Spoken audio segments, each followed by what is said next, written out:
મિત્રો, જન સહયોગ એ મારો એક કહેવાય કે સરકારમાંથી 1 રૂપિયો પણ નહીં લેવાનો.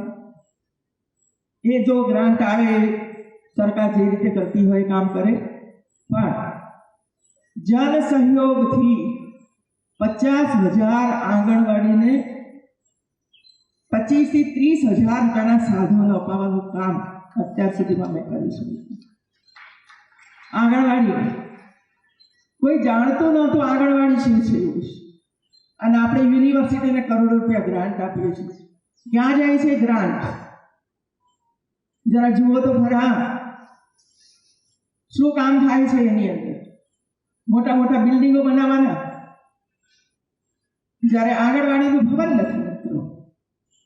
જ્યાં નાના નાના ભૂલકાઓ, પ્રેગ્નન્ટ વુમન ડિલિવરી માટેનો પ્રયાસ થાય ત્યાં કે હોસ્પિટલમાં ડિલિવરી કરવાની, બાળકોનું અવસાન ન થાય, કુપોષિત બચ્ચાઓને મદદ કરવાની, સશક્ત બને, નિરોગી બને.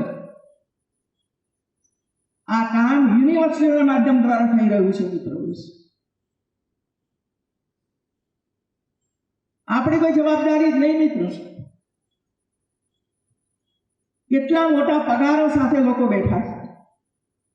આંગણવાડીના બાળકો, એમાં ભણતા 25, 50, 100 બાળકો, બેસવાની જગા નથી. મિત્રો, પગાર કેટલું?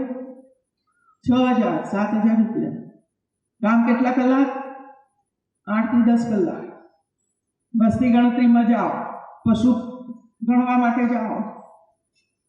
ઠીક છે, ગુજરાતમાં તો મેં બંધ કરાવી દીધું કે અમારી આંગણવાડી કાર્યક્રમ ક્યાંય નહીં જાય.